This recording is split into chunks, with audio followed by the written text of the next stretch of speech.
आप देखना शुरू कर चुके हैं समृद्धि झारखंड। दोस्तों, अब तक आपके लिए जो झारखंड के समसामयिक मुद्दे हैं, जो परिघटनाएं हैं, उस पे अतिथियों के सामने आपकी ओर से सवाल दागा करते थे, जिससे कि आपके अंदर उन प्रश्नों को लेकर जो कौतूहल है वह शांत हो सके। लेकिन आज से हम एक नई शुरुआत की दिशा में आगे बढ़ रहे हैं। हमारी कोशिश है कि झारखंड के जो समसामयिक मुद्दे हैं, झारखंड की जो राजनीतिक परिस्थितियां हैं, उसको लेकर हर दिन एक प्रोग्राम लेकर आपके सामने आए, और वह सिर्फ खबर नहीं हो, उस खबर के पीछे खबर की पड़ताल भी हो। इसी कोशिश में आज हम पूर्वी जमशेदपुर विधानसभा की मौजूदा जो चुनौतियां हैं और जो परिस्थितियां हैं, उसको लेकर आपके सामने आज हम आए हैं। 2019 के विधानसभा चुनाव में पूर्वी जमशेदपुर की सीट अचानक से सबसे हॉट सीट बन गई थी। हॉट सीट वह इसलिए थी कि तत्कालीन सीएम रघुवर दास के खिलाफ सरजू राय ने निर्दलीय मोर्चा खोल दिया था। उस समय बहुत कम लोगों को यह विश्वास था कि सरजू राय जैसा एक सामान्य सा मंत्री रघुवर दास को इस सियासी मुकाबले में पटका नहीं देंगे, लेकिन उसकी जो अंतिम परिणति हुई, रघुवर दास अपने ही विधानसभा में अपने ही काबीना मंत्री के हाथों चुनाव हार गए। एक बार फिर से 2019 के बाद फिर से 2024 में वह इतिहास अपने को दोहराता दिख रहा है। यह मैं इसलिए कह रहा हूं, इस बिना पर कह रहा हूं कि पूर्वी जमशेदपुर में कई तरह के पॉलिटिकल जो हैपनिंग है एक साथ हो रहे हैं। मैं बता दूं कि पिछले 2-3 दिनों से जो धनबाद के सांसद और ढुलू महतो हैं, वहां डेरा डाले हुए हैं, और सिर्फ डेरा डाले ही हुए नहीं हैं, बैस जातियों के साथ उनकी एक मीटिंग चल रही है, और इस मीटिंग के बाद वह सामने भी आ रहे हैं और खुलेआम सरजू राय को निशाने पर ले रहे हैं। ढुलू महतो ने दावा किया है कि सरजू राय झारखंड का सबसे भ्रष्ट चेहरा है।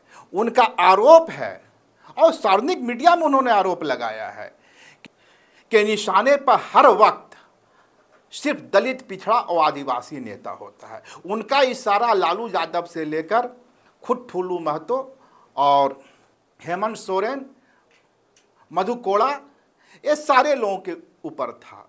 वो ये साबित करने की कोशिश कर रहे थे कि सरजू राय जो हैं एक दलित, आदिवासी और पिछड़ा विरोधी चेहरा है। अब सवाल यह उठता है कि सरजू राय फिलहाल जदयू के साथ हैं। इस बात की पूरी संभावना है कि वह जदयू की ओर से ही पूर्वी जमशेदपुर में एनडीए का उम्मीदवार होंगे, और ढुलू महतो भाजपा के सांसद हैं।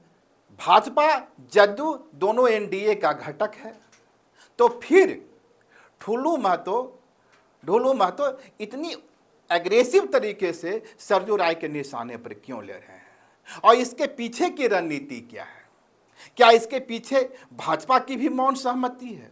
यदि भाजपा की मौन सहमति नहीं है तो ढुलू महतो से अभी तक कोई जवाब तलब तो नहीं किया गया, या भाजपा अभी भी मान रही है कि पूर्वी जमशेदपुर की सीट हमारी सीट है और कभी भी यहाँ रघुवर दास की वापसी हो सकती है?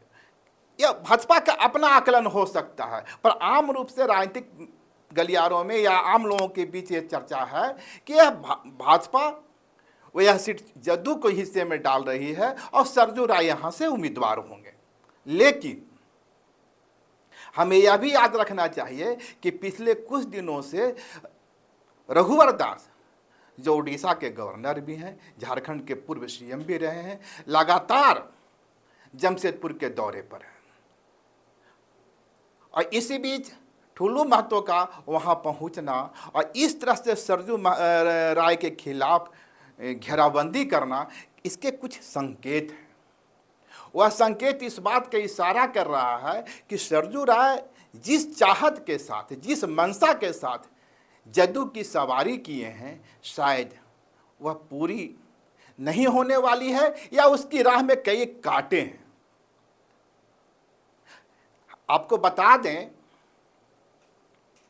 2019 में जब सरजू राय ने उस सीट पर अपनी जीत कायम की थी तो इसे उस समय का एक बड़ा घटनाक्रम माना गया था। दावा कुछ लोग यह भी कर रहे हैं कि इस जीत के पीछे सरजू राय की सियासी जमीन थी, लेकिन हमें यह नहीं भूलना चाहिए कि उस वक्त भले ही कांग्रेस की ओर से अपना प्रत्याशी खड़ा किया गया हो, पर सरजू राय को हेमंत सोरेन का भी बर्दाश्त प्राप्त था। ठीक है, कांग्रेस के अपने उम्मीदवार थे, पर सरजू झामुमो का जो खेमा था वह किसी भी कीमत पर रघुवर दास को हराना चाहता था, और दावा यह किया जाता है कि यही वो ताकत थी जिसके कारण सरजू राय विधानसभा तक पहुंचने में सफल रहे और रघुवर दास को हार का सामना करना पड़ा।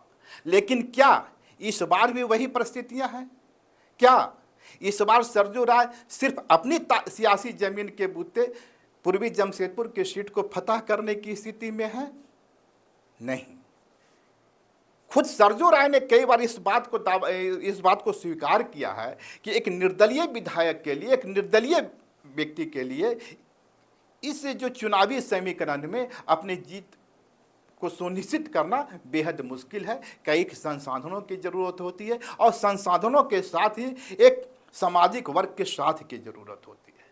अब हम समझने की कोशिश करें कि पूर्वी जमशेदपुर में क्या सियासी परिस्थितियां बन रही है। एक बात तो साफ है कि सरजू राय एनडीए के उम्मीदवार होंगे, लेकिन एक दावा यह भी है कि इसी दुर्गा पूजा का बीतते बीतते दुर्गा पूजा के दौरान, जब आज तो कल से शुरुआत भी हो जाएगी, रघुवर दास ओडिशा के राज्यपाल के पद से इस्तीफा देकर पूर्वी जमशेदपुर के मैदान में कूद सकते हैं।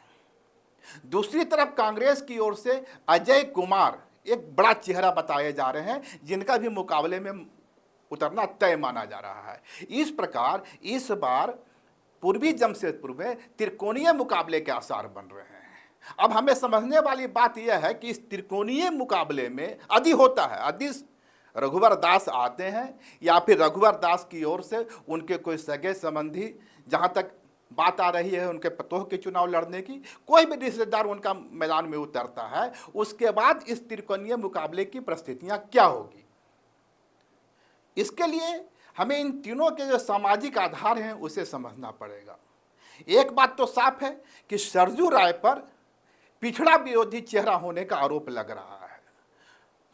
जिस तरह से धनबाद में लोकसभा चुनाव के दौरान उन्हें ठुल्लू महतो के खिलाफ मोर्चा खोला था और अगड़ी जातियों के घेराबंदी करने की कोशिश की थी, निश्चित रूप से सरजू राय को इस बार इसका खामियाजा भुगतना पड़ेगा पूर्वी जमशेदपुर में। और ठुल्लू महतो का जो पूर्वी जमशेदपुर में डेरा डालकर बैठना है, यह इसी बात का संकेत है।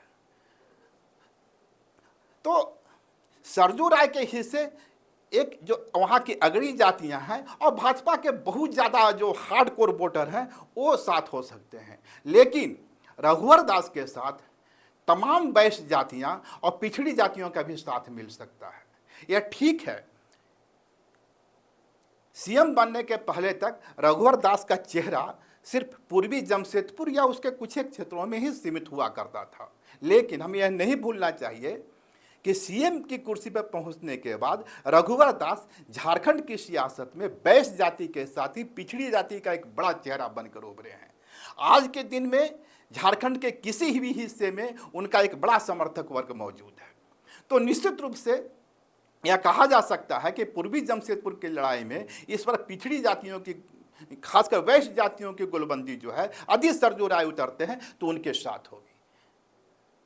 तीसरा जो मोर्चा खुल रहा है वो कांग्रेस की ओर से अजय कुमार वहां के पूर्व सांसद रहे हैं और काफी लोकप्रिय चेहरा माने जाते हैं। तो अजय कुमार के साथ आने से जो वहां का मुस्लिम मतदाता है उसका तो साथ मिलेगा ही।